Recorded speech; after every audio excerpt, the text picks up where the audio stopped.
Welcome to your Farm and Home Show. My name is Joanna Coles, and today we're visiting with Dr. Matthew Springer. He's with the University of Kentucky's Extension Wildlife Specialist there. And today we're going to talk about a little critter that a lot of people call about and are a little bit frustrated with, and that's the groundhog.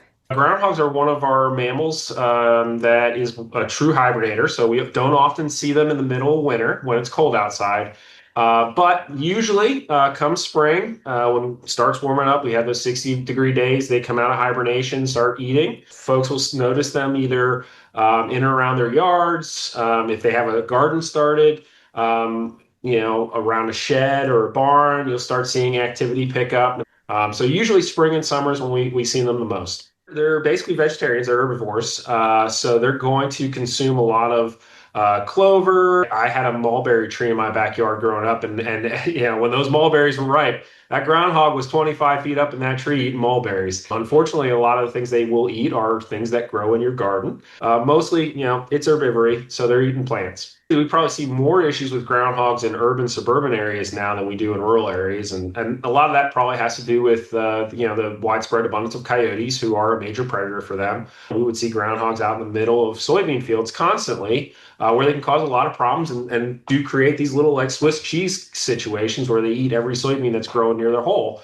Now we don't see that as much, probably because of the predators helping control the populations in those settings. But in areas where, coyotes are not going to frequent or other, predators aren't going to frequent, they're pretty safe. So, we see that a lot in our backyard sheds, under our unfortunately, under foundations of houses, or in wood piles, brush piles, all provide really good homes for groundhogs. One of the biggest concerns we have is they can cause some structural issues, especially long term if you allow groundhogs to kind of colonize under a building. They tunnel, they create multiple outlets for them to escape predators and potentially make it easier to access food. So those tunnel networks can cause some structural issues long term with certain buildings. So that's probably the biggest concern. Outside of the damage to the building itself or the structure. The loss of crops can be pretty much offset by planting a little bit more. Usually it's pretty localized. But building costs can be a pretty big one. And the tunnels themselves, they're about the size of probably about a volleyball in diameter. And yeah, they can make yards and yards of tunnels that are very intricate, that can have multiple chambers that they're kind of using, especially for larger family groups. Mom has multiple little ones. Those little ones are hanging around for a little bit before they leave mom. They're going to probably tunnel and build those muscles just like we see other animals learn how to use those things. They can be pretty much run under your entire barn sometimes, which is the problem. Absolutely. Now, are there control methods, especially for people who might live in an urban area? And in the state of Kentucky, if you're experiencing damage on your property, they fall under the KRS 150.170, where you can, deal with them to stop the damage to your property.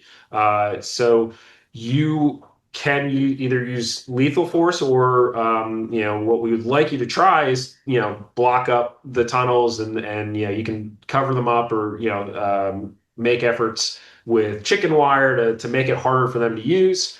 Groundhogs are adept diggers, so they may or may not respond to that. Often they don't. You can then, the next step would be to trap those animals. They are non-rabies carrying species, so with permission, you are allowed to let them go on someone else's property to relocate them. However, you cannot let them go on public property. So you can use common methods like what we call a box trap or a tomahawk or have a heart trap. Are the versions that we would see in a store. You can place them near those openings that they're using their tunnel system. Bait it with things like cantaloupe or apples. And that will help you trap. There are other lethal methods with using what is called a body gripping trap. You don't necessarily want to do that because groundhogs may not be the only thing using those holes. So caution should be taken care of if you have cats or other pets around or even children, because those traps can cause a lot of damage and potentially hurt someone. We would recommend experienced folks that understand how to use those traps effectively and safely should use the conibears and body gripping traps. Whereas most other folks should use those box traps where the neighbor's cat goes in it. All you do is you open that door and let that cat out, walks away happy. We appreciate you watching the Farm and Home Show and hope you have a great day.